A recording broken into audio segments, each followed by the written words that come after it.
someone like you that is so vain thinks the number one thing in this life is legacy. I don't care about legacy. I care about living in the moment. In this very moment, I want you to sign this contract. Because at Double or Nothing, I'm going to make Maxwell Jacob Friedman a bald-headed bitch.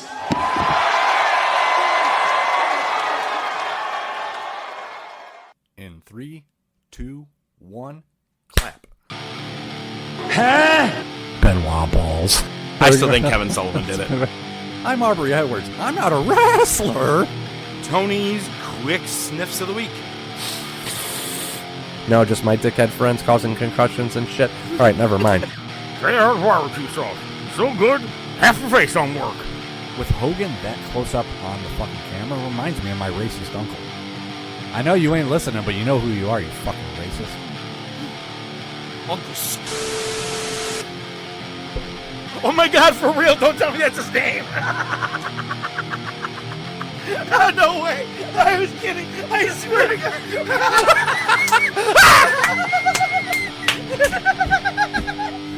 I'm scared. It was just the first thing that came to my head. It was the first thing. Welcome to the Top of Wrestling with your hosts ODM and the Professor.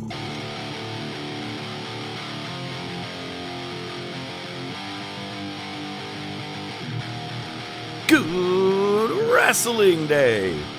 Welcome on back. It's the Top of Wrestling podcast. We're here as we are every week at noon on a Wednesday, and season 6 is ramping up here. We got a lot more, not a lot more, but we still got the Monday Night Wars to go. That's what we're going to talk about today. It's 30 years and 7 months later.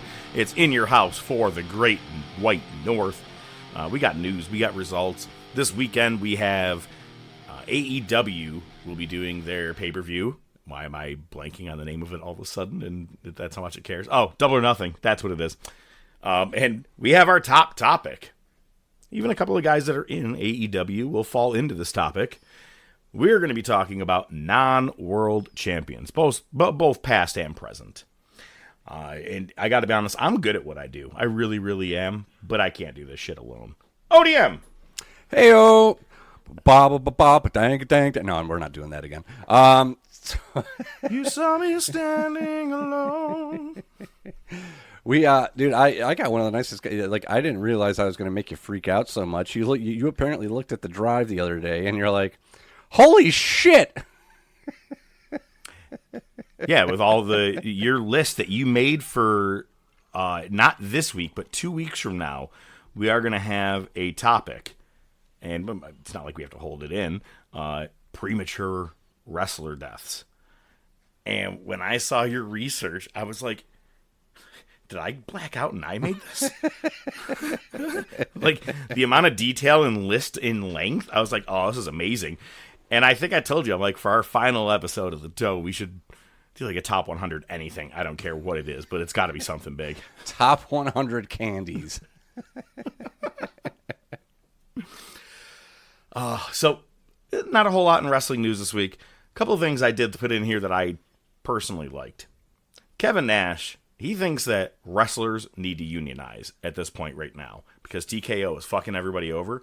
He says he's fully behind Triple H, and TKO is fucking everybody over, asking everybody to take half a pay.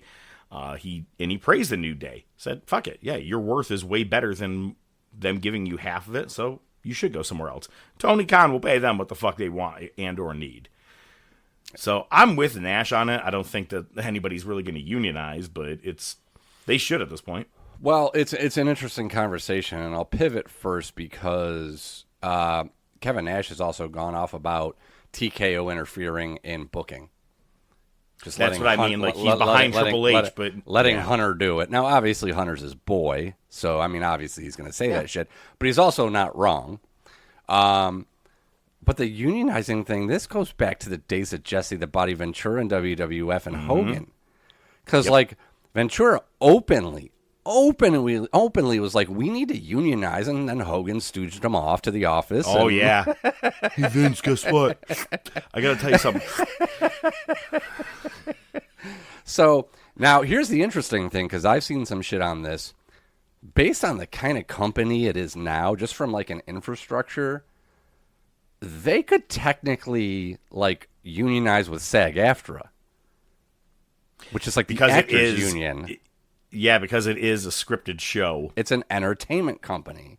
Yeah. So they technically could do that.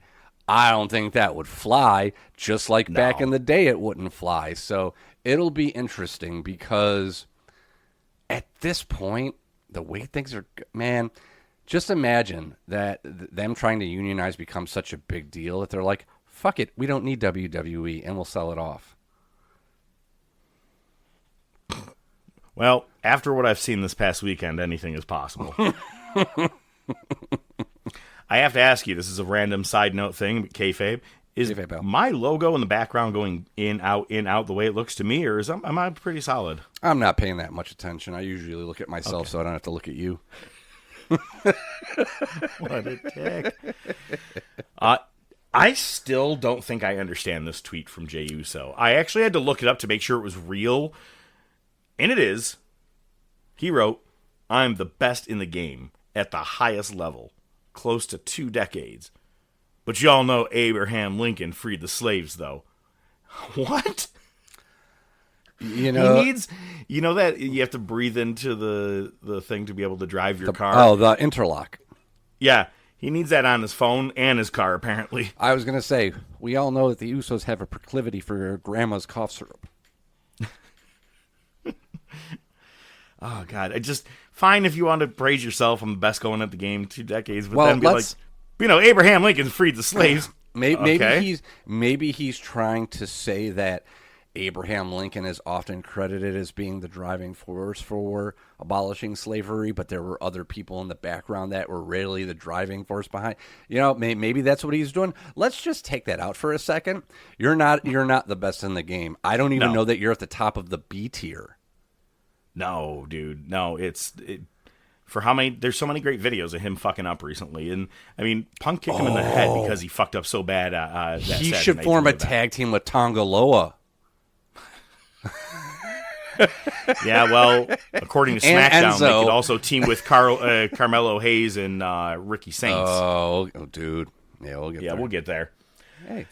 On TNA Impact this past Thursday night, it was main evented with Cedric Alexander defeating Leon Slater for the X Division Championship. If Leon Slater retained, he would be the longest reigning X Division champion of all time. Instead, he lost to Cedric Alexander in a 2 out of 3 falls match and is tied with Austin Aries for day 298. I'm like, Aries is a dick. I would have had him go one more week just to beat it and then pass the title over to Cedric. Took the words right out of my mouth. Good match. It really was. The full thing is on YouTube. It's just about 28 minutes worth. So remember Cedric Alexander was in the, whatever they called it, the Hurt Business before they went to AEW? Business. Yeah, it was the Hurt Business. Yeah.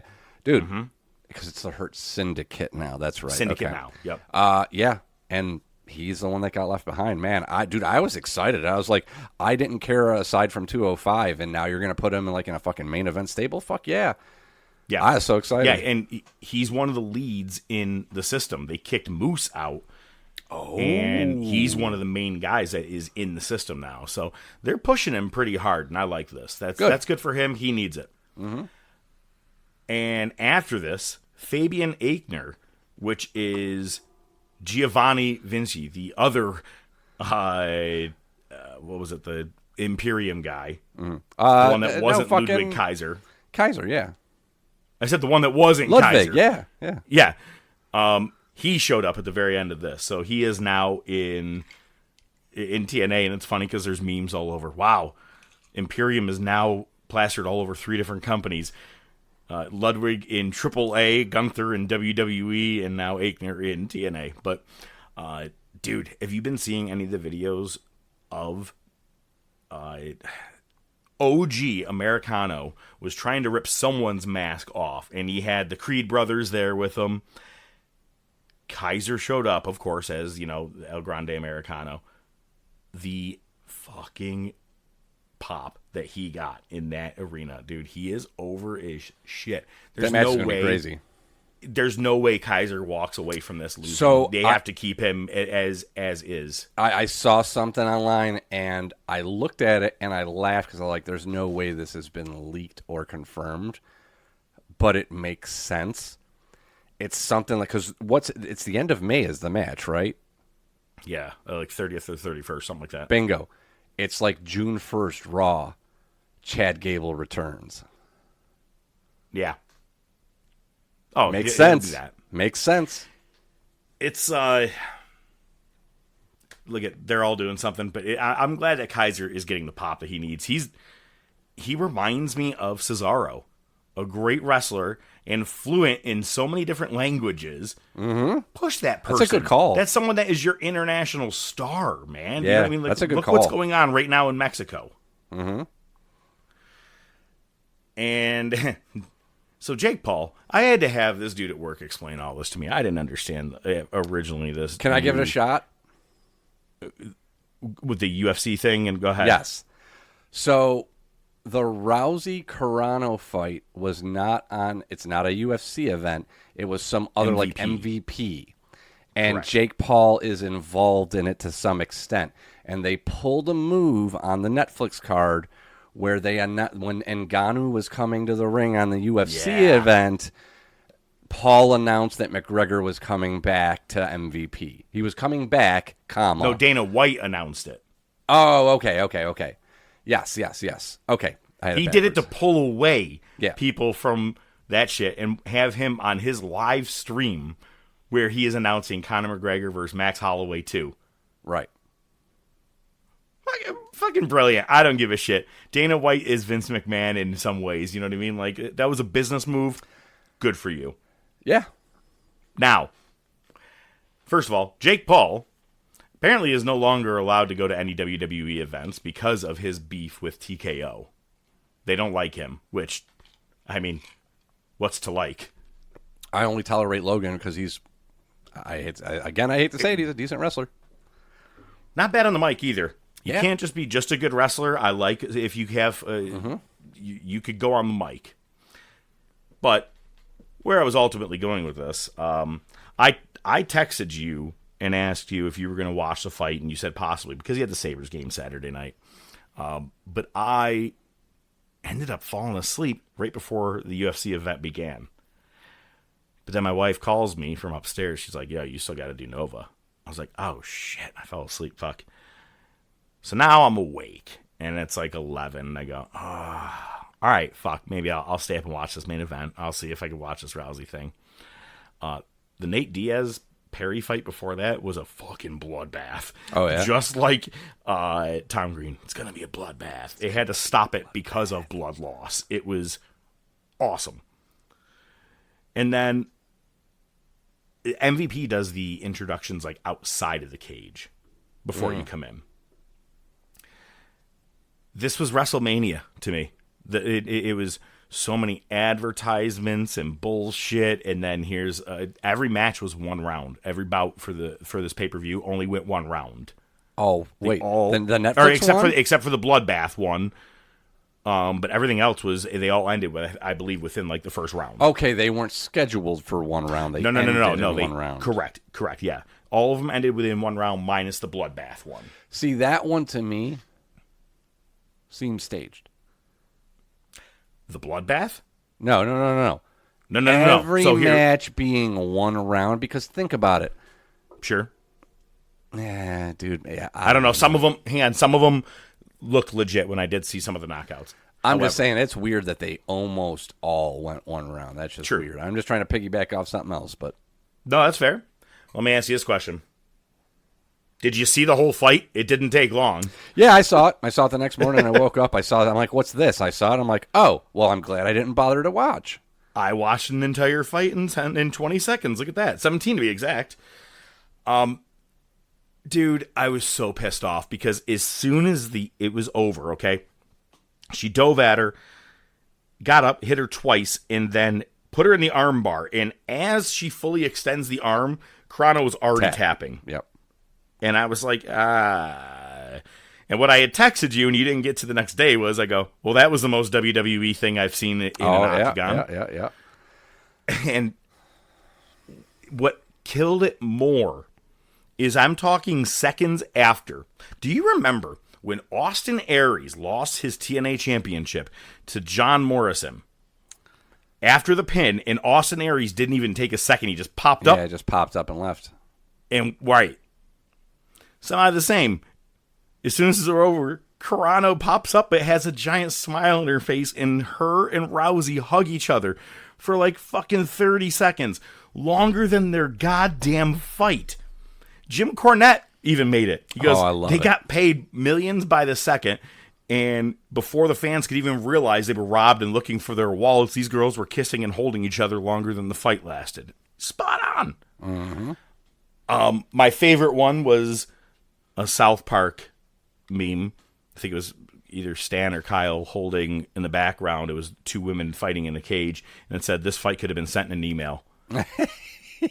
Which is fucking just so good. I told that to my buddy at work, and he was like, oh, that is dead on. He goes, that's true. Because we were talking about it Friday. We're like, it might be fun to watch, whatever. Fuck that shit. That was, I got to say, staged. I personally think that one was pretty staged for how fast the tap out was, the smiling and happiness afterwards. I mean, I don't care if you guys are best friends, but she got up like, yay, you beat me. That's so awesome. It was, I don't know. You got paid $1 million. She breaks your elbow. You're going to get it fixed tomorrow morning, but fuck it. Yeah. That was I know Joe Rogan's a very polarizing person, and I don't, disagree with some of it, but he is, he obviously commentates for MMA. So actually, you know what, he may not be able to speak on this, but I'm curious what his thoughts were on it. I'll be curious, because I'm guessing he's going to be like, no, it wasn't staged. No, there's no way. Jamie, pull it up. Yep. And here's the best part. Afterwards, she's being interviewed, and Rousey goes, nope, that's it, I'm done. I'm going to go have babies. I'm going to start having babies starting Monday. And I was like, God. Fuck her in the ear. Fuck her in the other ear. I don't care. Contract news. Big Bill, who used to be with Enzo. Big Cass. What was his name? Big Cass. There it is. I was like, it was a big something. His contract is said to be up at the end of May in AEW. Now, he was delegated to the learning tree with Jericho and Brian Keith. Lately, he's just been in a tag team with Brian Keith. I gotta be honest, I'm not really the biggest Enzo fan. But, man, bring him back and put him in NXT. Let them just get going there, bring a little pop. I don't know, just something. Nah, fuck Enzo. I think you can bring Cass on his own now. I think it's a good point. Now, because you got to think about it, he was with Enzo and who were they with? Carmella in NXT. Yeah. You could... the only reason they went to the main roster, they weren't ready. It's just they popped the crowd. They sold merch. So, yeah, fuck yeah, let's get them on the main roster. Now you have a chance to have Big Bill go to the NXT roster, and he can come back as Big Cass. And he's probably already more refined than he was before. Now you can refine him even more. And maybe he'll be a mid-carder at best, but maybe he can get back to the main roster. However, we were just talking about merch seller. Put him on TV. Put him on the main roster. Danhausen. You can't tell me if they came back, you wouldn't be selling a shitload of soft shirts. You'd have to change it, though. Softhausen. No, I'm not saying put them together. I'm saying... Oh, okay, he's a I merch gotcha. seller and he's on I TV. was going to say, replacing Enzo with Danhausen really ain't the worst idea in the world. I think it would be the funniest fucking skit. If they brought in Big Bill and he's just doing his thing, and then he comes out and he goes... He starts doing the Enzo. You got to do it thing. even better. Danhausen gets a microphone sticker and puts it on his hand like Enzo's tattoo.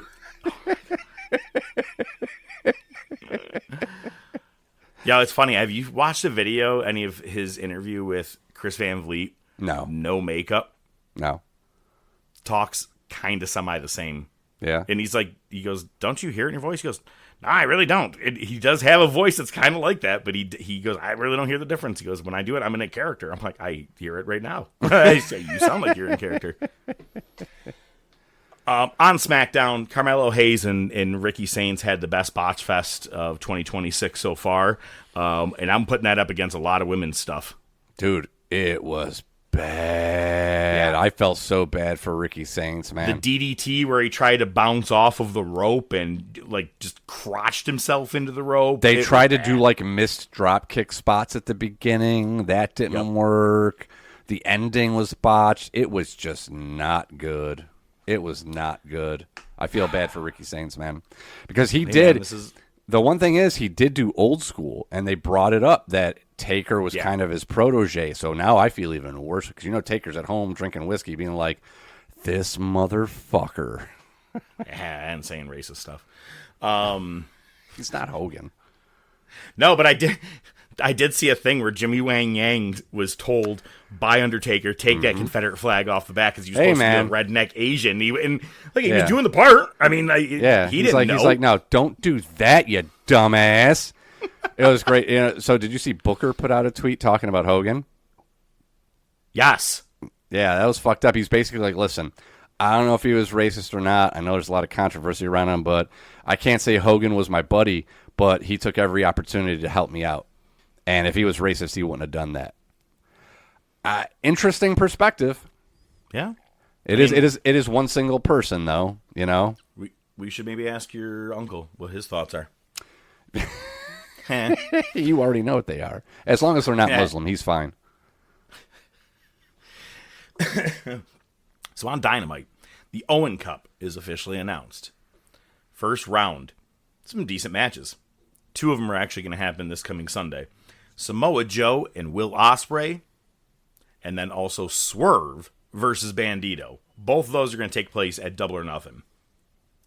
Jack Perry will take on the guy who defeated him for the national championship, Mark Davis, and then Claudio Castagnoli against Brody King. If I was putting this together, I think, because again, this leads to a world title match at Wembley for All In.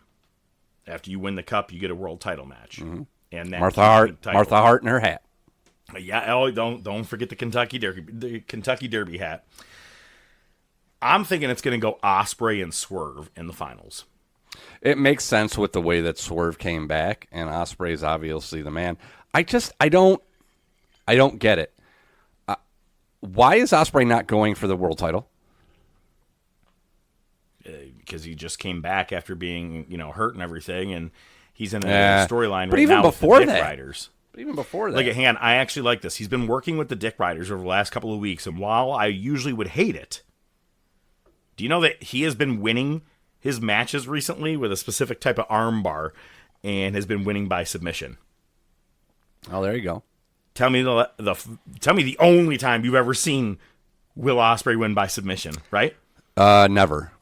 So None. It changes his dynamic up. Mm-hmm. I'm okay with the Death Rider storyline, believe it or not. I'm like, okay, it's something. It's giving me something to pay attention to because it changed Will Ospreay's a wrestler because he said he can't rely on all those flips and everything because of how bad he fucked his neck up. He needs to conserve himself to have a better wrestling career.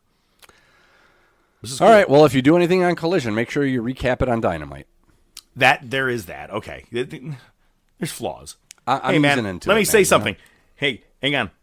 Back in 1999 through like 2001 or 2, SmackDown was on, what channel was it back in the day? UPN? UPN. That was not given anywhere in the Rochester area where I grew up, or you and I grew up. We didn't get to see that and shit until almost 2002. It was the time that we actually finally started to get SmackDown in our area. But we had to guess what the fuck they did. So I do get it where you can't. What are you going to do? Every Dynamite go, this is everything you missed on Collision. They did it with SmackDown. But even with SmackDown and Thunder in the beginning, yeah, it wasn't 100% of the time. Yeah, I mean, I guess. I don't know. It's man. both. Hey, look at after all the ads that I have watched I know. for WWE.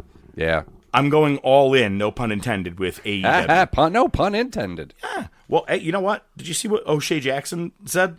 O'Shea Jackson Jr.? He was talking more shit on the E.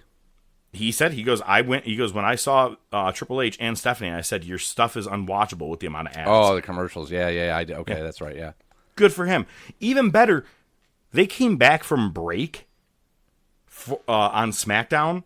As they came back from a commercial break, like 10 seconds in, then they started running a movie ad. Yeah. During that exact botch fest. They're like, this is probably for the better. That might have been on purpose. During commercial. That might have been on purpose. Yeah. Fuck. That's so bad. So on the women's side, you have Persephone versus Hazuki. That's personified, but it's Persephone. Sari versus Sky Blue. Mira Shirakawa versus Athena, who actually retained her title again at Ring of Honor, Supercard of Honor this past weekend. Still, I think she's at 1,200 days and some change. She's basically reached Roman level. Not yet, but I think that's what Tony's plan is to make it longer than the 13-16. 13-16. I was going to say 1290. I don't know where I came up with that, but okay. And then you got Willow versus Alex Windsor. I really don't care about the women's cup. Yeah. Darby retained. Oh, go ahead. No, I was going to say, I just feel like Athena's going to retain it anyway, so. Well, hang on. Athena, again, she's the Ring of Honor World Champion, but this whole thing is about the Owen Cup. The Owen Cup, my bad. Yeah.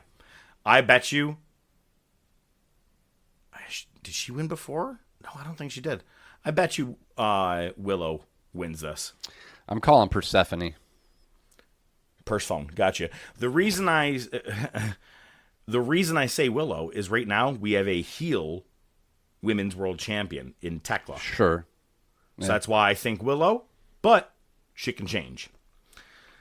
Darby retained in the last 7 days against Konosuke Takeshita. He also defeated Sammy Guevara on Collision. And apparently he's fighting Mike Bailey tonight. Even though he's already set, he's fighting Mike Bailey and defending the world title tonight. But last Wednesday, him and MJF signed it. Title versus hair. So let's just say, hypothetically, okay? Mike Bailey wins. Is it still title versus hair? You know what I mean? Like, why are we putting so many extra title matches into this? You know, because they are really hammering home the fact that he's a fighting champion. They are going overboard with it, and they're putting him against some of the most ridiculous, like Brody King and Takeshita. Really, you made two of those guys lose to Darby Allin? Come on, Ciampa. Yeah, exactly. Ciampa, yeah. I could understand that one. He was supposed to face Okada. And Okada got pulled and had to go back to Japan for some reason. If he had beaten Okada, I think that I would have just had to quit both WWE and AEW. I guarantee you Okada said there's no way I'm losing to him. It's probably why he went to Japan. He's like, my grandmother's sick. Japan instead, yeah. My sick abuelo. No, wrong. That's no. But and it'd be abuela. It'd be grandma. Baco. And mi caballo. He did have a look at, man, he's just taking some crazy ass bumps. Like he took from Konosuke like a blue thunder bomb to the outside. Saw that shit, yeah. A German suplex from the top rope. And I texted you the video of that German suplex from the top rope, and I said this should have been a win. Like that's the end there. That's an injury angle. Thank you. And then Brian Cage comes back looking like he was in the Mr. Steroided out. Yeah, what is that contest they used to have back in the day? Like the UBC things and all, like the big the bodybuilding championship. Yeah. What's the shit that Ico Pro that Vince even wanted to get into? Loved. That's what Brian Cage looked like. Mm-hmm. And lost to a 104-pound soaking wet Kevin Knight, who's the TNT champion. Lost to him in his first match back in 14 months. Bully Ray called it out. Did you see that on Twitter? He's like, 100%. First of all, you nailed his return. He looks like $1 million, but he can move like nobody else, and you had him lose to Kevin Knight. Okay. And they had a horrible botch where Kevin went to go do, he goes, while Cage is on the top rope, sitting on his ass, Knight went running to him so he could do a ankled Hurricane Rana, right? Yeah, does like a Frankensteiner. But more like he puts his hands to the ground, springboard, grabbing you and going. I got you. Okay, yeah. He slipped. And then Cage pulls him up. They struggle for like 10 seconds. He pulls him up. And then they still go through with the Hurricane Rana. I'm like, at least slam him. You caught him at this point. He fucked up. You deserve that power bomb. And yet you still let him have that goddamn Hurricane Rana. Wasn't a fan of Brian Cage's comeback, man. He deserves so much better. He's a big dude. I agree. He could be so much better. His debut in AEW where he ripped that ladder apart. Listen, I know it was obviously gimmicked, but the visuals, doesn't matter. That said everything. That said everything. And listen, back then he was the guy that wore the shirt that said "Get your shit in." So I get it. Maybe he's changed, but how can he change us if this is the kind of shit you're going to do? I forgot all about that, the ladder break. Mm-hmm. That was so awesome. It was during like a battle royal. Royal, yeah. He came out and he just ripped that fucker apart, dude. I shot up in my chair. I'm like, oh shit. I remember that very well. Well, and I believe I'd put money on it. I believe that was a Double or Nothing. And here we are. Yeah. This weekend is Double or Nothing. The good news, you can actually stay up and watch us because it starts at 8. Won't get done till way after midnight. But Memorial Day is the next day, so most of us don't have to worry about working, right? So there you go. So one time you can actually watch an AEW pay-per-view. So we have 3 Owen Cup quarterfinal matches. Willow Nightingale versus Alex Windsor. Swerve Strickland versus Bandito. And Samoa Joe takes on Will Ospreay. That's the most... I think the match I'm looking forward to probably the very most outside of the International Championship. Yeah, it should be a solid match. Let's see. It'll be an interesting, I don't want to say clash of styles, but it'll be interesting to see how they work together. Well, and especially if Ospreay's getting into submission right now, he's facing the submission machine. So submission machine. Yep. I'm into this. A 4-way women's championship match. Tekla versus Chris Statlander versus Hikaru Shida versus Jamie Hayter. This one still makes me laugh just reading it out loud. New York City Street Fight. I Quit. Tag team title match. FTR versus Edge and Christian. Fuck the Cope and Christian thing. This match, I think, man, if they go Japan style, it could be really, really good. But I don't know how it's going to be. But I don't want Don Callis and a screwdriver get involved. Yeah. It is Kazuchika Okada and Konosuke Takeshita. Hey. For the International Championship. They've had a lot of animosity being in the Don Callis mid-card family. It's a good build-up. But don't let bullshit get involved. Let this be a straight wrestling match, and I'll be happy. Yeah, I mean, you're gonna run a card like this, and you're gonna have you're probably gonna give every match 20 minutes. Yep. Let this be a New Japan match. You got 2 guys That's there. My point. Yeah, absolutely. Darby Allin versus MJF for the world title and or hair. And then we have a 14-man Stadium Stampede match. Ugh. Can't wait. We got Chris Jericho, Bobby Lashley, Shelton Benjamin, Rad and Tad, the Young Bucks, Jack Perry, and Kenny Omega against Ricochet and the Gates of Agony, Mark Davis, Andrade El Idolo, Clark Connors, and David Finlay. It sucks because Gabe Kidd, I think, got hurt after that last pay-per-view, and I would have rather seen him in here than Clark Connors, but fine. I'm not paying for this. I'm just saying it's happening this weekend. There you go. Let's go to the table. Just bring it, bitch! Oh my God! Wee, you're good looking. You're hot. Watched Face Off this past weekend. It's a good movie. Oh yeah, great movie. Speaking of, guess who's in there? Bunny Colvin. Boom. Oh no shit. Okay. Works with John Travolta in their the FBI or whatever. Yeah. Oh no shit. Okay. Right. There's what's the one with John Krasinski from The Office? Jack Ryan. or something. Those I haven't watched. I haven't either, but in the new one, it's got bunk. Oh, no shit. Yeah. I'm just a humble man with a giant dick. You know what? You're right. I'm not that humble. It's time to piss some people off. And look at, if I said, ODM, tell me my 2 favorite wrestlers of all time, who do you think it is? Bret Hart and CM Punk. Boom, boom, boom, boom.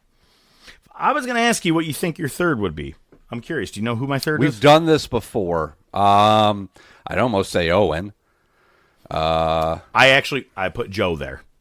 Okay. I love Joe's big body style where he's fast and in submission. Yeah. I've always been, those are my 3. I was great on the mic too. Totally. Especially when he told Scott Hall he's a punk. And Nash just grabs his dick and goes, suck Nash this. slapped his ass or something. But someone put this up on Facebook, and I go, God damn it. They're not wrong. Bret Hart, known as a GOAT, right?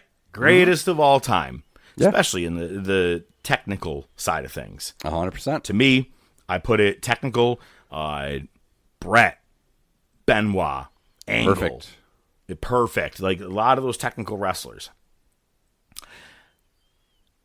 Even nowadays, I would actually even put Zack Sabre Jr. in there because he is one of the craziest technical wrestlers. I mean, him actually and Bryan Danielson, I'll give it to. Regal. Oh, my God, yeah. But let's think about this for a second here. Bret is known as the GOAT. Owen, his brother, could and did every move that Bret did. But Bret couldn't do every move that Bret did. Or, I'm sorry, that Owen did. Who's the better wrestler? I get you got Mike, but as an actual wrestler, Owen was a little more versed. He could do the high-flying stuff, but then when you put him in a world championship match, he could be as technical as you need him to be. He could do mat wrestling, chain wrestling, high flyer. Look at the dungeon shit he did with Shamrock. Mm-hmm. Dude, you're not wrong, because here's the thing, too. Thing about Bret goes to WCW, Owen dies. Bret didn't do shit in WCW. No. And Owen was at least wrestling as the Blue Blazer. I don't want to say the at least. But anyway, no, I'm just saying it's funny because I threw this out to you and Little John was like, fuck Bret. He goes, he's a crybaby. And he said something about he's a bitch. Or no, I'm sorry. Little John said he's a little bitch. And then you wrote, Bret ain't nothing but a crybaby. And I go, I absolutely just heard Austin say that in my head. He ain't nothing but a crybaby. That, and then what was it? Austin was a low-down, stinky, dirty hyena. They both just had certain things they loved to call each other. He was the hyena. Austin. Yeah, anyway. But right. One last thing. I think that Hacksaw Jim Duggan is absolutely one of the most underrated wrestlers of all time. I'm not saying he is a Matt Classic wrestler, but that dude, the crowd was behind him all the time. If he took down Andre, the crowd lost their shit. They were behind him when he beat King Haku and became the new king of the WWF. I had that wrestling action figure. Yeah, dude, the pops that Hacksaw used to get, I'm not being funny, were like Austin level pops when he would come out. People fucking loved Hacksaw Jim Duggan. He does not get talked about enough as one of the most popular wrestlers of all time. Come on. If I said ho, people who don't even watch wrestling are like, oh, Hacksaw, ho. He doesn't get talked about enough. Very underrated. Won the first Royal Rumble. He did. And you haven't even touched about the biggest part of his career, his scene in the territories. Oh, 100%. He was super over. There was the one where he tagged with somebody who was a heel, and a fan attacked him, and the guy, I forget who it was, like, beat the shit out of him until, like, his eye popped out of his socket. Holy shit, I know what you're talking about, too. I can't remember who it was he tagged with. I can't remember either who it was, but, it was JYD. Junkyard, okay. I think it was Junkyard. But no, yeah, I completely understand. Obviously, it's easy to become jaded because we watched him in WCW when he first got cancer. Wow. He was the janitor. He kept pulling the tape out of his shorts. The tape out of his shorts was a great fucking gimmick. I don't give a fuck. I love that gimmick. They had their own tape budget. But it was funny because he just took a piece and then just threw the roll around his like, hand as it wound wrapped up, itself. Yup, I loved and he didn't even man. tear it. He didn't even tear it. He just Nope. punched him with the rest of the roll still attached to him. But you see, now, but all the stuff before that, like him and Andre, I just watched a video the other day of him, Andre was in the corner, and he did his running shoulder spear. charge, Yeah. And Andre fell to the ground. The pop from the crowd was unbelievable. And I was like, it just doesn't get talked about enough, man. And a local guy, too, from New York. Yes, 100%. Yeah, So, good yeah, call. man, I just had And to bring it up. And somebody tried to rob his house as an old man, and he fucking pulled the gun out of him and held him there till the fuck cop showed up. Fucked him up. God damn, man. And he was sick at the time, too, still. Yeah, exactly. It's my dude. I got a picture with right. him, and I got my a signature with him and or an autograph from him and a picture with him at WrestleMania 25 weekend. And he was cool because we go, me, that boy, and our buddy Brian were like, we're from upstate New York. He goes, oh, hell yeah, man. He was all cool. He was great, man. So, yeah, man. So I'm going to watch the Hacksaw match tonight. Ho! Good shit. Tough guy. I love the tough guy. Now, you're bringing to the table I'm pissed off about, to be honest with you. You should be. You should just call out of am. work and come meet me. So I have not talked fully with Mrs. ODM about this, but basically my approach is this. I'm going when I'm going. I'll give you your tickets and I'll see you there. So in the past, our local sports team in Rochester, the Rochester Red Wings, it's the farm team for the Washington Nationals. We're not the Twins anymore? Nope. No, we're not the Orioles either. So, they've done theme nights. I met Mick Foley there once. Got Met pictures, Bret Hart got there. some Fuck him autographs because of how he was to me. Yeah. Stanley from The Office. Got a picture with him. That's pretty cool. But they've done. Did I wrestling stutter? Boy, have you lost your mind? Because I'll help you find it. Help you find it. I've never been more scared of anyone in my life. But they're doing wrestling night again. And this time, Big Daddy Cool Diesel Kevin fucking Nash is going to be there. I'm so pissed. I'm going. I'm going to go. I'm going to shake his hand. I might even try to hug him. I don't know. Too sweet him. No, don't try to hug him too hard, man. You don't want to blow a quad. He'll tear a hamstring. The fuck Kevin Nash tears a quad at a local signing. Kayfabe pal. I am hoping because that's in 10 days from now. Kayfabe pal. I just watched Survivor Series 95. Oh, it's so good. The whole thing or just that match? The whole thing. Yeah, quite possibly his best match ever. Did you like Ahmed Johnson with his really high-pitched Oh, scream? you mentioned it, and as soon as it happened, I'm like, oh, that's what he's talking about. I can't wait till we get to it. It's in my notes, so I won't forget. No, but my favorite Kevin Nash Diesel match ever is with him and Brett, man.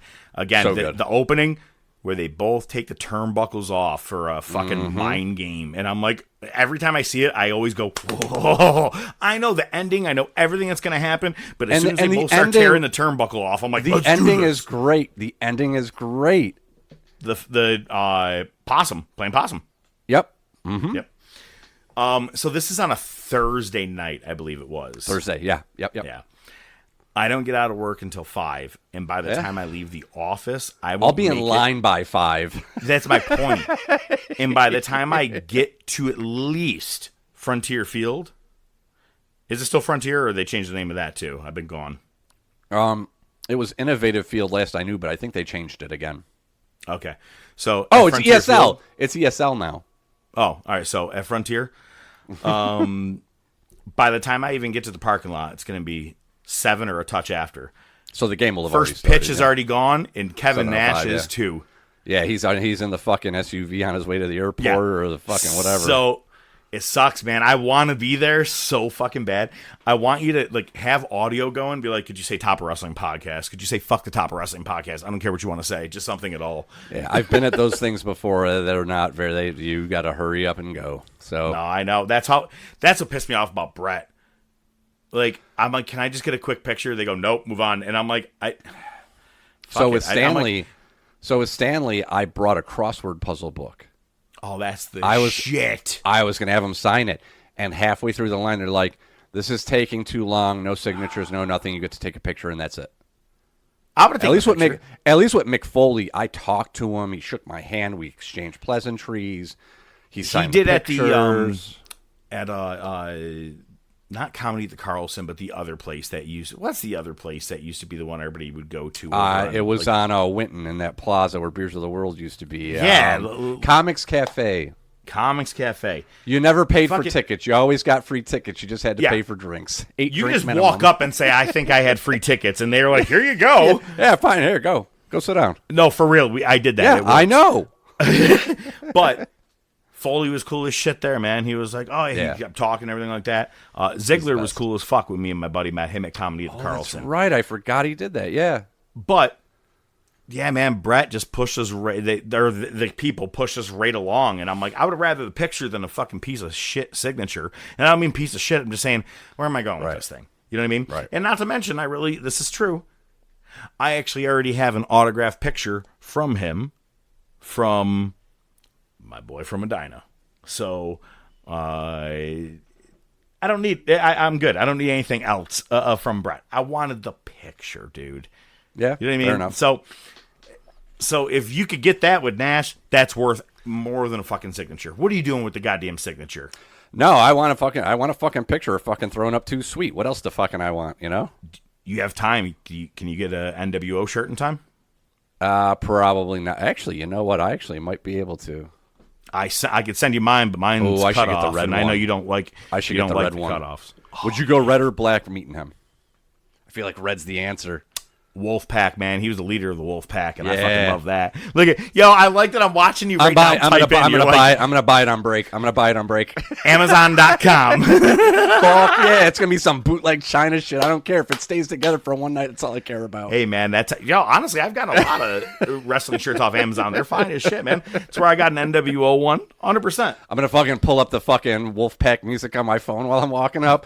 Boom, boom, boom, boom, ch, boom, ba-da-dum, ch. I'm fucking jealous. More than you know, man.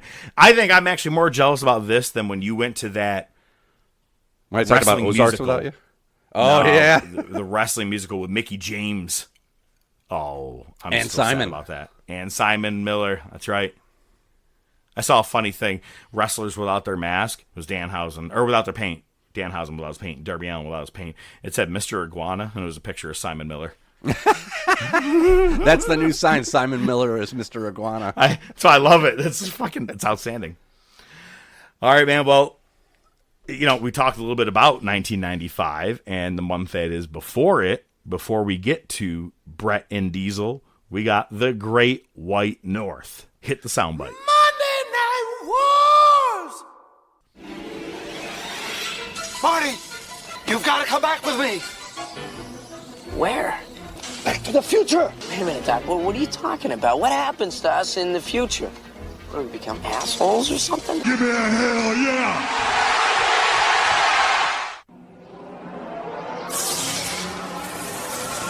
You want a war? You're going to get one.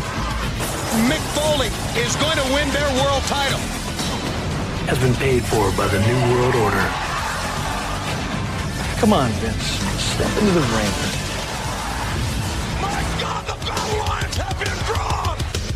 Generation X invades WCW tonight! Austin 316 says I just whipped your ass. Have a nice day! We got you!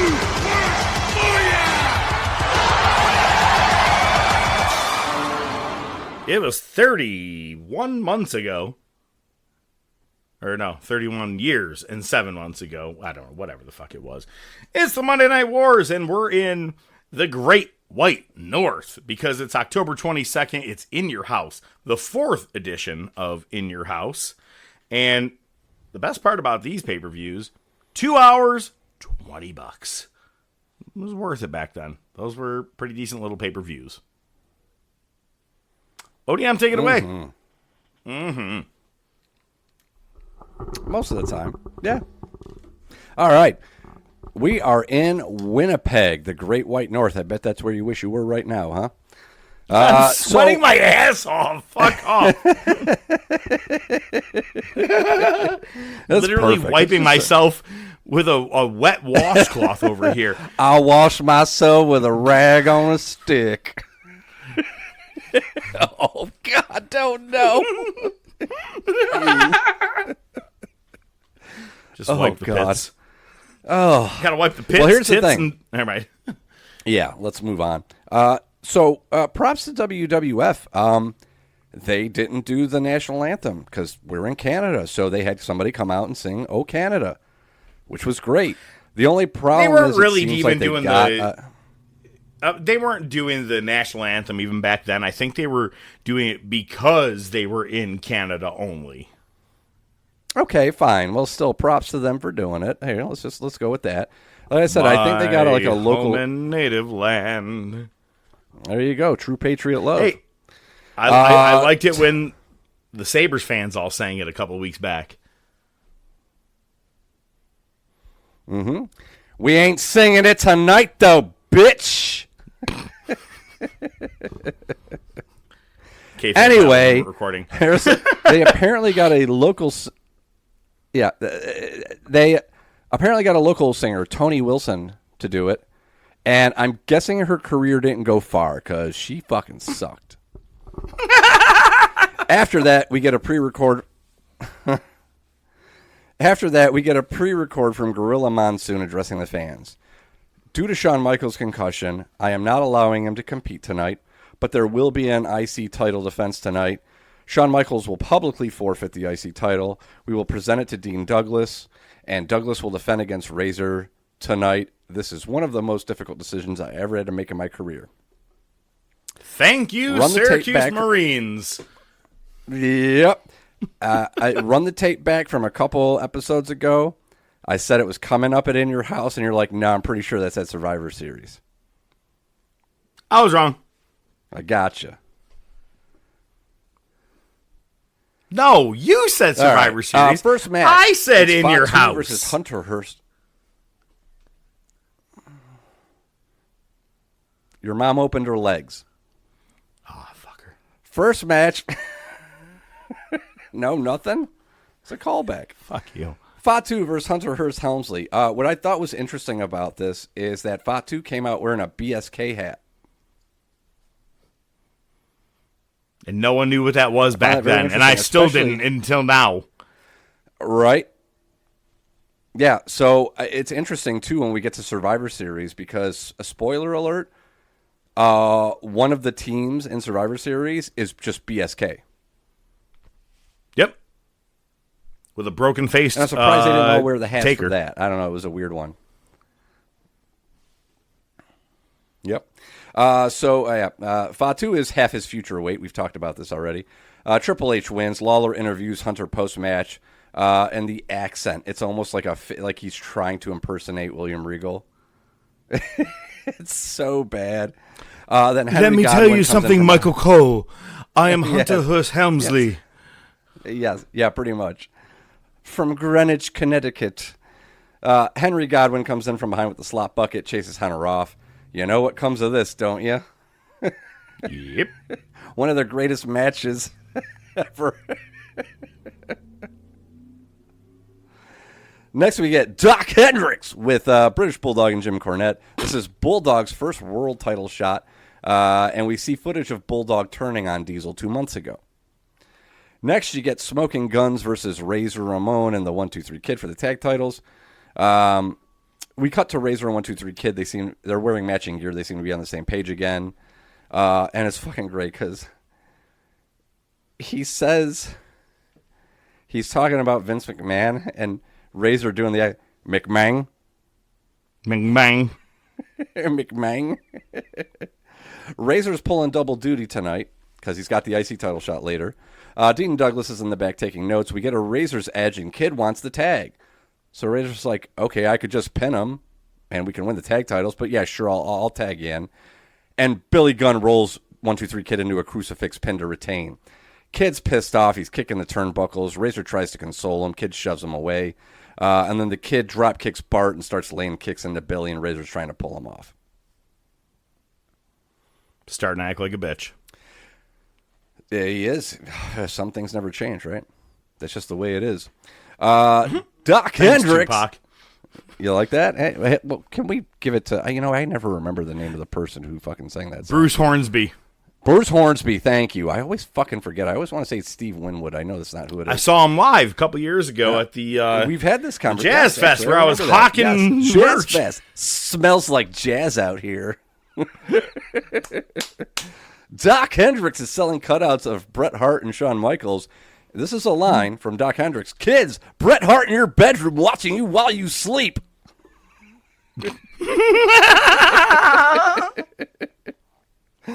Okay. Can it be Bill Cosby instead?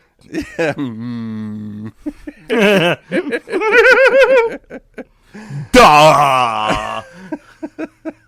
Next, you get Marty Jannetty versus debuting Goldust. He does not have Terry with him, or Marlena at this point, and Goldust wins. Next, King Mabel with Mo versus Yokozuna with Cornette and Mr. Fuji. Mabel is getting carried to the ring on his throne as he was at this point, and they had to find the biggest, beefiest men they could because Those Mabel... poor dudes. So they laid out the weight... I just wanted to be a wrestler. I didn't realize I had to carry this fucker. They laid out the weights. 641 pounds versus 568 pounds. You ain't lying. He ain't lying. And that was just Nia Jax. Mo takes out... Good shit. I'd still do it. No gun. Mo takes out Cornette with the crown. So Mo hits Cornette with the crown. They're all on the floor. Yoko stumbles, lands on top of Cornette, and then it's a double count out. They face off in the ring, and then they just hug it out. This was the weirdest match ever. It was so bad. It was Rousey versus Carano. They hugged it out. I actually would rather watch this. It lasted longer. Doc Hendricks and Monsoon are in the ring. They call Dean Douglas to the ring.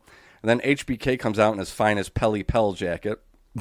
Hands the title over to Monsoon, and then Douglas just snatches it. And we proceed to get the shortest IC title reign ever, because right after that, Razor comes to the ring for the match. We get they both end up on the mat, but Razor's arm is kind of just laying on top of Douglas, and they count that the 3.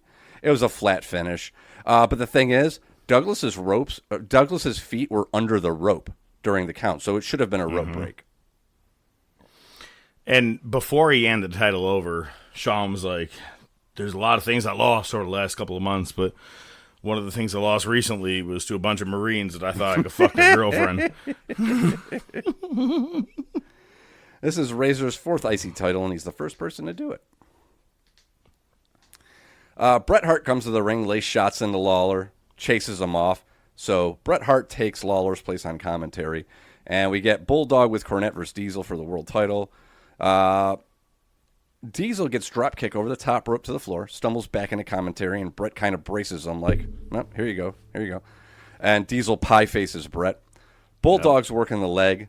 I noticed this guy on the hard cam. This freaked me out. It was like they had a corpse in the audience. Pale white, never moved, staring straight ahead, no facial expressions. And I kept my eye on him for like 3 minutes. Never fucking moved. It was like they Good for him. It's like they propped a dead body, but like pale white, dude. It was fucking freaky. Well, it's 2 years before Owen, so it wasn't him. Dead. Jesus Christ. Cornette takes a bump. Work on your segue. Bulldog's in your commentary, slaps Bret. Bret goes after Bulldog. It's a DQ. Diesel in, pulls Bret off. Bulldog wins by DQ, no title change. Brett and Diesel throw hands, and there's a pull apart with the entire roster. That's how we go off the air. Good night, folks. Good night, folks. Next is October 23rd, 1995. Raw is coming to you from Manitoba, so they're still in Canada. We open with a 20-man battle royal to determine a number one contender for the IC title. It's Owen Hart, Aldo Montoya, Bam Bam Bigelow, Barry Horowitz, Bob Holly, Sparkplug, Sparky, Duke the Dumpster Drozy, Fatu, Hakushi, Henry O'Godwin, Hunter Hearst Helmsley, Isaac Yankem DDS, Jean-Pierre Lafitte, Kama, King Kong Bundy, Jesus Christ, Marty Jannetty, Rad Radford, Savio Vega, Sid, and Skip, and the 1-2-3 Kid. This is a match that I've referenced before. If you watch this match, there's a point where it's down to like 4 or 5 people, whatever, and it's Owen and Jannetty who actually end up ending the match together. And you can see like Owen working with Jannetty, being like, "Nope, stay there. Nope, stay there. All right, get up." If you watch, there's it closely, a reason you're the Marty Jannetty of the Rockers. Exactly. But he was still over with the fans, man. When they brought him back this first time, he was still over with the fans. Yeah, Final Four is Razor's watching in the back. Final Four is Owen, Jannetty, Savio, and JP Lafitte. Vega's eliminated by Jannetty, who then eliminates Lafitte. It's Owen and Jannetty. They tease Owen getting eliminated. Jannetty goes through the ropes. They make a big to-do about it, about him not going over the top. Jannetty chases Cornette with the racket. Bulldog comes out, takes out Jannetty, rolls him back into the ring. Owen wins. And Lawler interviews Owen, and Owen ends with, "'Cause I am the best there is, the best there was, and the best that ever will be." And as we discussed earlier, I think you might actually be right. He ain't lying. He ain't lying. Doc Hendricks slinging merch again. Wild card match for a Monsoon for Survivor Series. This is one of your favorite things. It is not straight faces versus heels. It's mixing it up a little bit. So the wild card. Loved this concept. Yep. And they did it great this year. The wild card match this year is going to be Shawn Michaels, Psycho Sid, British Bulldog, and Ahmed Johnson versus Dean Douglas, Yokozuna, Owen, and Razor. I mean, they did it more recently when it was like Raw versus SmackDown. Fine, you got heels or whatever, but this was a definitive, we are really shaking some shit up. Owen and Bulldog were against each other. I liked it. Yeah, well, at this point, they were kind of aligning a little bit because they were kind of both with Cornette. But, I mean, having Ahmed as the new guy in there with Sid and Bulldog and Razor basically being with the 3 other heels, we see some interesting stuff here. We see Bob Backlund in the crowd campaigning. He's doing his shtick where he's using big words a lot, stumbles over him half the time. Ahmed cuts a promo on the Survivor Series match, Prozac, stammer, something. And then we get a jobber versus Avatar. Yeah. Vince calls him a very nice-looking young man. For those of you unfamiliar, Avatar the gimmick was he came to the ring not wearing his mask. He wrestled the match in the mask, and then after the match, he took the mask off. And he is a young Al Snow. Yep. That's how they get him introduced so that he eventually starts working with Marty Jannetty and the New Rockers. That's right. Absolutely. Yes, sir. Leaf Garrett? Cassidy. Leaf Cassidy. Leaf Garrett. No, wait. Yes, Leaf Garrett is the 80s dude. The 80s Leaf dude. Cassidy is... we did this back in fucking... when we had to do the 1990s. I just saw somebody post on Facebook. I just found out today that Orange Cassidy is Leaf Cassidy's son. And some asshole's like, not true. And what's crazy is, I swear to God, that's what just came to my head and what threw me off, and I was trying to like solidify, and I go, well, wait, hang on, who's the son of him? I think I just read it recently. All right, next, you get Bertha Faye with Harvey Whippleman versus Alundra Blaze for the women's title. Blaze wins the title back. Actually got a solid pop. Looks like Willow, doesn't it? Yeah, way bigger. Raw ends with JR interviewing HBK. Michaels looks like he just came off a bender, which he probably did. He did. And gotta numb up that beating. Absolutely. Bruised ego, too. And there you go. That's that. let's go on to Nitro, which is coming to you from Alabama. It's the go-home show for Halloween Havoc. We open up with Macho Man versus Kurosawa with Colonel Parker. Kurosawa broke Hawk's arm. That's the storyline. Terrible. Kurosawa's in control for the whole match. Then Macho hits the elbow out of nowhere and wins. Commentary is going over the card for tonight. The lights go out, and we see the Master on the Tron. For those of you not aware, the Master is the true leader of the Dungeon of Doom, who oversees the Taskmaster, and it's King Curtis Ayukea, famous wrestler. Obviously, they based the Prince Ayukea gimmick after. You see how well that went. King Curtis he's one of those. He's like Abdullah the Butcher, where he's got so many gig marks on his forehead. His forehead just looks like a fucking pug's face. It's weird. And he says, the insurance package has been delivered. And you know what that fucking means. Because the insurance package is the giant ice crystal at the back of the stage. I'm so excited. The Master's just shouting. We pan down. Gene is with Taskmaster and Giant and calls out that it's the Yeti. Yes. Giant cuts a promo on Hogan. Loud noise. Everybody's Mount Rushmore of a wrestler. The Yeti. You can't. Yeah, I can't wait. God damn it, Montreal just scored. All right. Because you mentioned the Yeti. Come back from break. Hogan and Jimmy Hart are with Gene on the ramp. Hogan's still all in black. Everyone, and I think this is where it comes from, because I think Hogan calls him the Yeti. Everybody else is saying Yeti, and Hogan goes, the Yeti. And then Hogan says, everyone knows what a man with black gloves and a black rag on his head is capable of doing, dude. Huh? What? Is this your Tony Atlas promo again? He kept grabbing my pecker. He mentions his so-called friends Sting, Luger, and Macho and calls them dogs. Next, you get Malenko and Benoit versus Mr. JL and Eddie with Alex Wright. Wright's on crutches. We get footage from the locker room on screen. Scott Norton is brawling with the Dungeon of Doom. Wright trips Malenko. JL gets pinned on Benoit. Pillman comes out, DDTs Eddie on the ramp. And our main event, it's Harlem Heat with Sister Sherry versus Sting and Luger. Bischoff and Mongo run down in your house. Like, yeah, you didn't miss anything if you watched that. This shit happened and this shit happened. Sting is wearing the red and yellow, which Hogan mentioned in his promo. Since Hogan's in black, Sting's wearing the red and yellow now. Interesting. Sting and Luger are in.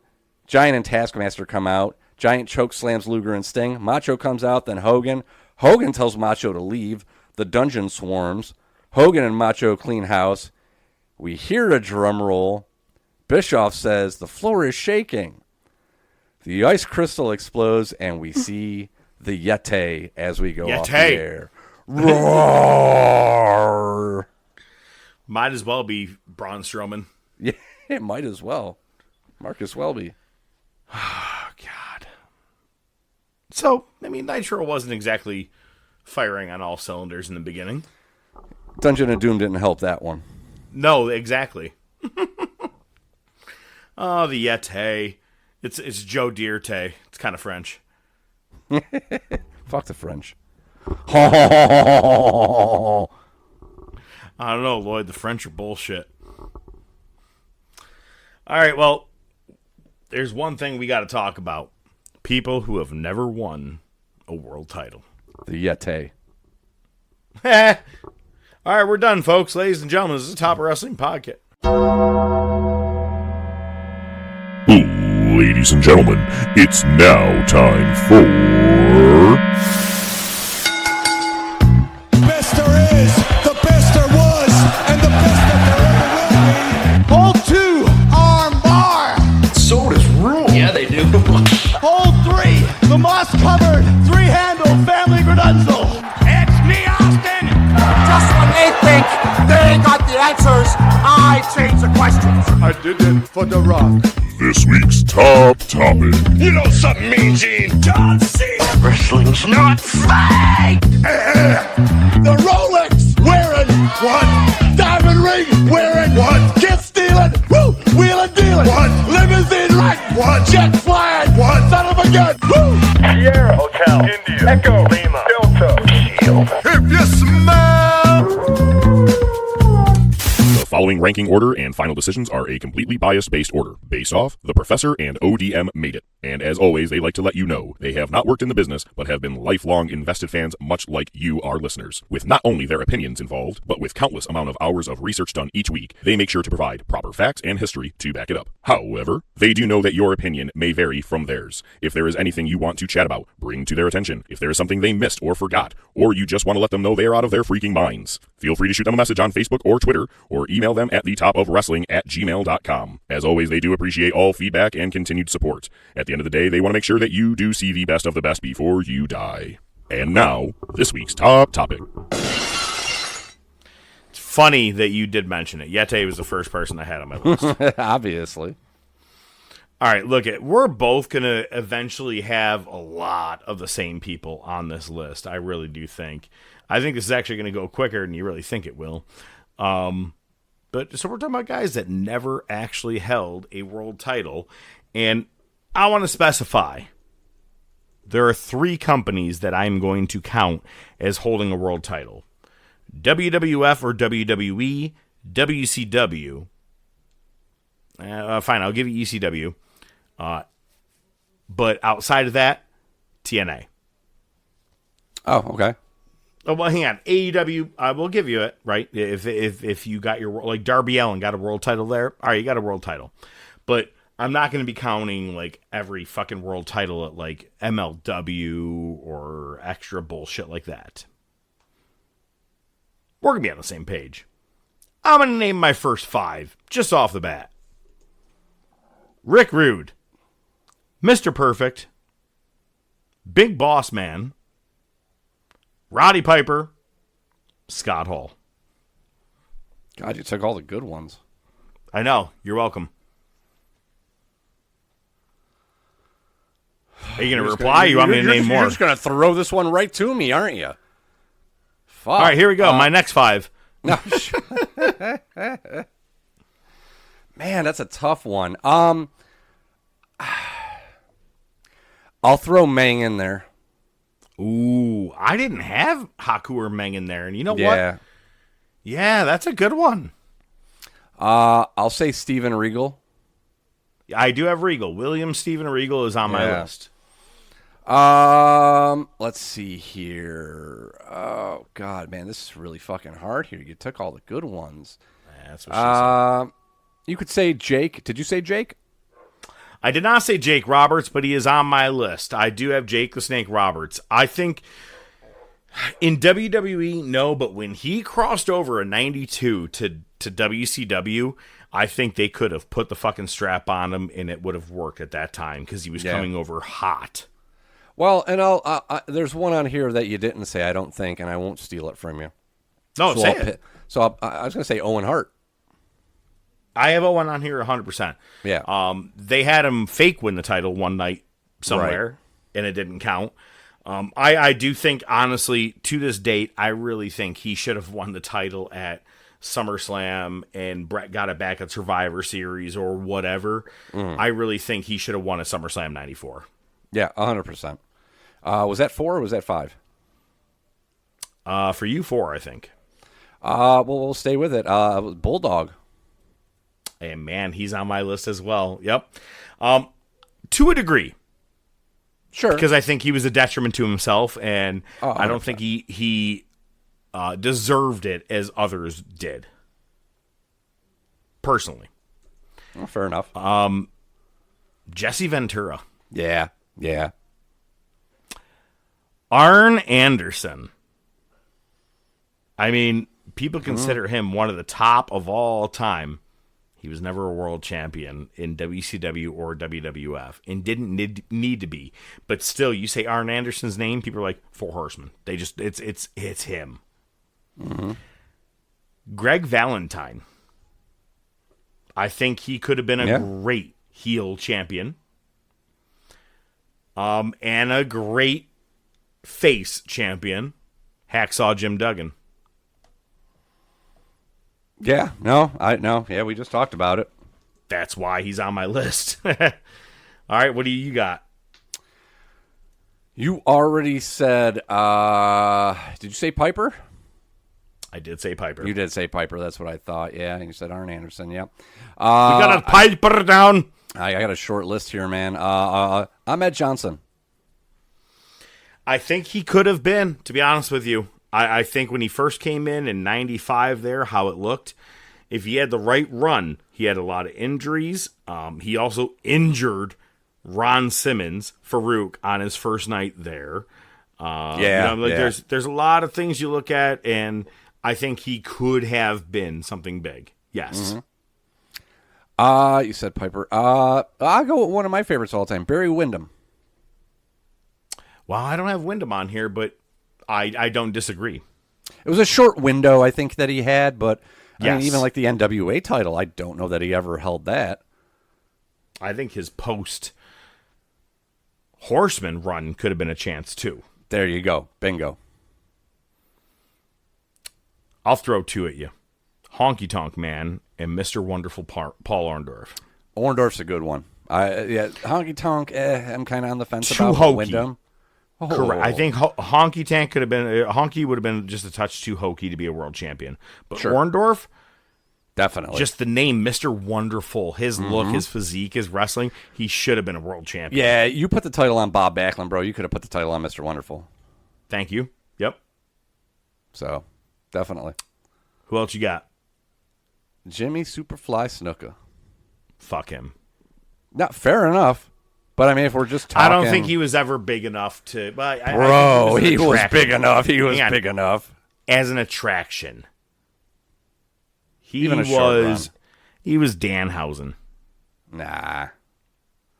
I think it was way more over than Danhausen. Kill my wife. Who? Kill a woman. Who? Jesus. Vince covers it up. Who?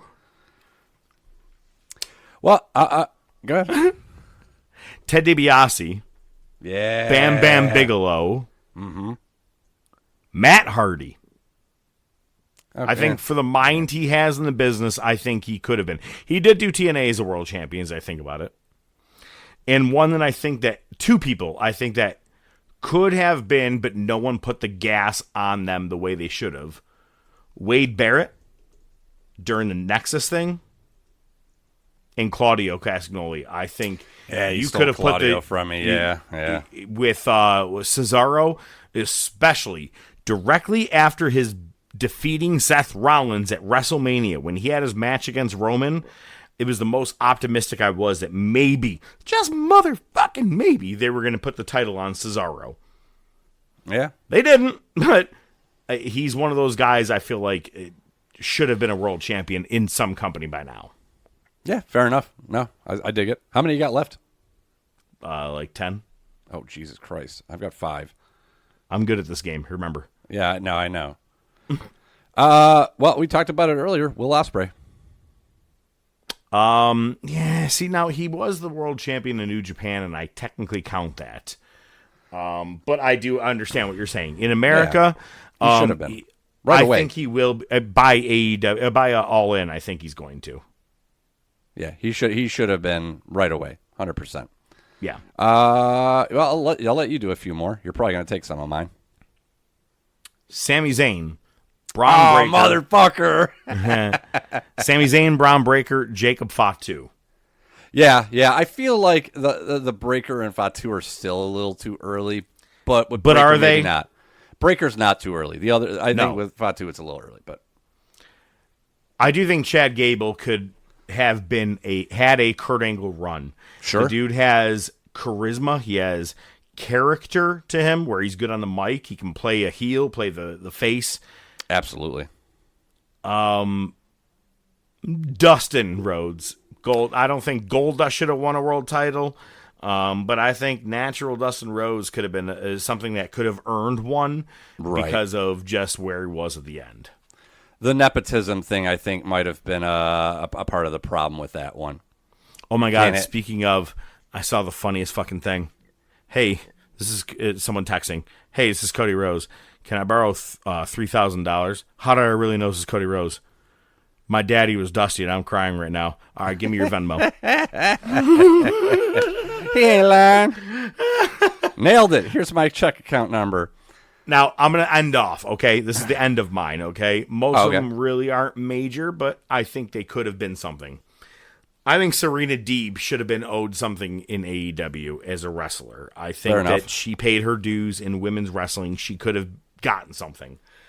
No, Shinsuke Nakamura. Shinsuke was a fucking letdown. Oh, yeah. With him and AJ Styles, all that stuff. Jinder Mahal losing to him. I mean, Nakamura really should have been a world champion in WWE at least by now. Right now, don't give a fuck. Yeah. No, that's a really good call. Honestly, I would toss the title on Eddie Kingston. I think that with him being as popular as he is, you could have put the title on him in AEW at one point. Sure. But instead, you put him in bullshit he didn't need to be. And who I really think could have been a real women's world champion and never was. Shayna Baszler. Yeah, that's another good call. She did NXT, but did nothing on the main roster, and that is a tragedy, man. Like, she's, like, are you shitting me? Shayna Baszler is what you wanted for Rousey. Mm-hmm. She was better, and you never gave her anything on the main card. That's a sad one to me. Mm-hmm. No, definitely. So that's the rest of my list, man. All right, that's actually a pretty good list here, man. You're making me trying to think. I kind of neglected the women on this one, so it's. I don't do that, ODM, one. because I actually care for our female species. I'll believe you. So I'm gonna go. Fuck them all. Just kidding. Actually, true story. Speaking of Shayna Baszler, I saw a video where her and Nia Jax were talking about something, and Nia goes, "I'm actually pretty gentle," and Shayna goes, "Yeah, I've seen you in the ring." And Nia had no idea what to say. She was like, "You fucking got me, twat." You're correct. Still hate it. I've got 3 AEW wrestlers that I feel like we've missed the boat on for world champs. Wardlow. Oh, yeah. Should have been by now. That dude, after he took all the whippings from MJF, all that stuff that happened at Double or Nothing like 3 years ago, by now, Wardlow should have held the title at least 100 days. I'm repeating myself at this point, but that episode where he started flinging security guards around, that should have been it should have been a month after that at most. I mean, he was totally agree. You're not wrong. This one you could probably debate that maybe it wouldn't have been as great, but Scorpio Sky for a young company just getting started. Yes. In the beginning, 100%. I thought the same thing about Penta. Now, where I see him in WWE, nah, I don't see Penta being a world champion. Yeah, but I think in AEW, him or Ray should have been in world title contention all the time with Omega. We always said Ray was the one that should have been the fucking world champion in AEW. Yeah, that was a major ball drop too. All right, one last one, and this one's interesting because this guy was at the original presser for AEW before it even had its first TV show. Marty Scurll? Pac. Oh my God, you're goddamn not lying. The fact that he had a fight on a golf course with Darby recently, I'm like this dude. The very first or second episode of Dynamite was him and Kenny having their 2 out of 3 falls match. They had the one at All Out that everyone thought was going to be. It was supposed to be Moxley and Omega. Ended up being Pac Omega, and Pac upset Kenny Omega. We're like, yo, he's going to be the next champ. He is going to be an AEW world champion. How he's never been still pisses me off to this date. I don't get. Fine, if you want to say it's his size, but why is Darby Allin your champion? Why was even MJF your fucking champion if you really want to call it? We already know that that's not the case. And here's the other thing, too, is in WWE as Neville, I get it. He was your cruiserweight then. But then he got all jacked and he shows up to your fucking presser getting in people's faces, talking mad shit. Dude, he could have easily been a world champ. He called right out Adam Page right in the beginning. It was.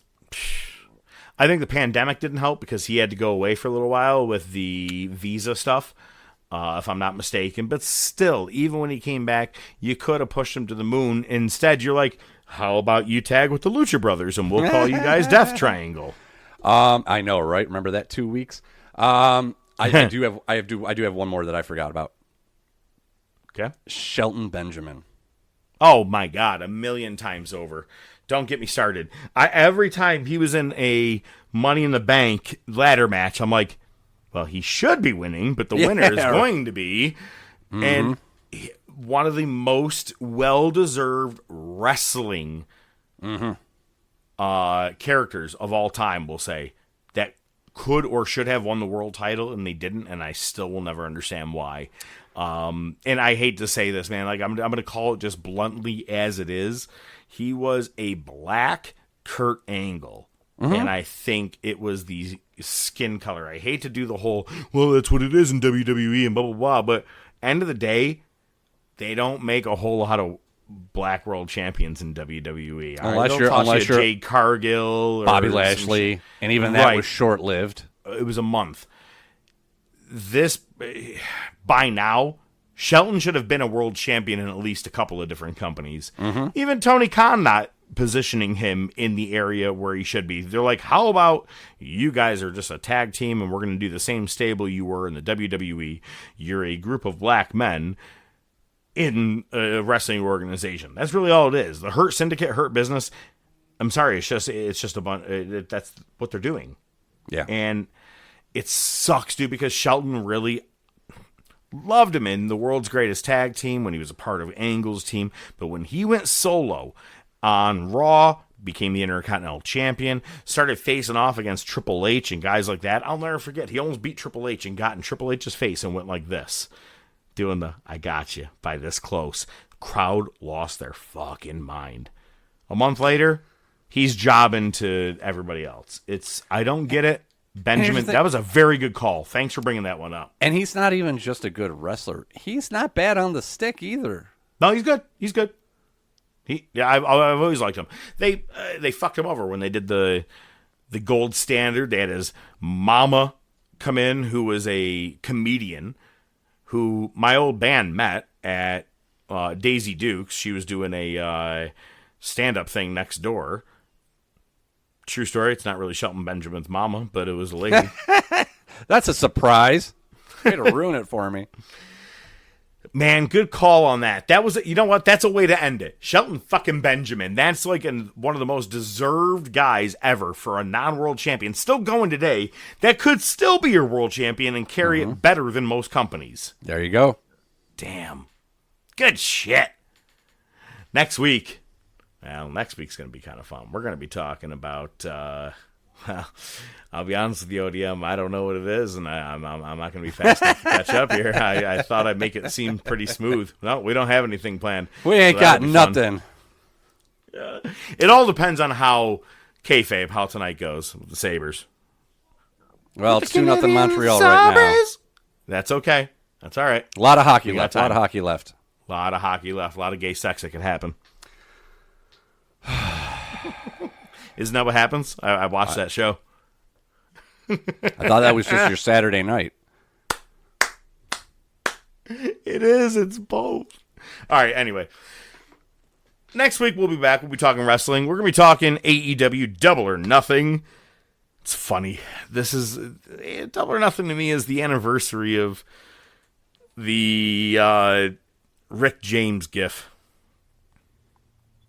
It was either Stadium Stampede or Anarchy in the Arena, whatever. It was so bad you could do nothing but laugh. Oh, it was horrible. It was the drizzling shits. And that's kind of what I think is going to happen with Stadium Stampede with the 14-man one this weekend. It's going to be bad. I hope at least 10 of them sit at the bar and drink, as opposed to just 2 people. They should all just take a break, just cut. 2 guys are fighting, you cut to the bar, everybody else is there just drinking, shooting the shit. They just tag in. All right, I'm going to drink now. I'm going to go back and fight. It's going to be a shit show, but that's what wrestling is these days. And if not, you are cursed. All right, ladies and gentlemen, I am the professor. This is the Top of Wrestling Podcast, and I bid you a farewell. He's ODM. He's going to leave you with some very kind words that are going to get yourself through the rest of this week. Thanks, Professor. I'm just confused. I was so optimistic. I was just going to scream, "Let's fucking go, Sabres," and play Kickstart My Heart, but now it's 2-0. I got nowhere else to go. So play the music anyway? All by myself. Boom, boom, boom, boom. The Top of Wrestling Podcast is brought to you by The Top of Wrestling Podcast. Your hosts are the Professor Mark Fantasia and ODM The Doc Joe Rizzo. Feel free to reach out to the show by email at thetopofwrestling@gmail.com, on their Facebook page, Twitter page, Instagram page. Remember to subscribe, like, and share. You can listen to the show on most popular platforms, including iTunes, Spotify, Podbean, Amazon Music, Pandora, and YouTube. Without your continued support, it would be just some guys talking wrestling, which is pretty much what it is anyway. Good night, folks.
All right, so should I get the one that's just the wolf on the front?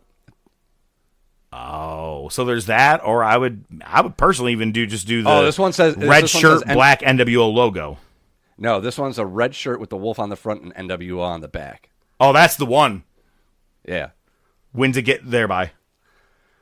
XL for my fat ass. Friday, May 22nd. Boom. Boom. It's funny you say that because at work today, the manager goes, "We're giving everybody these T-shirts for State Farm. It's like a red, white, and blue one for the summer to wear." And I go, "Okay."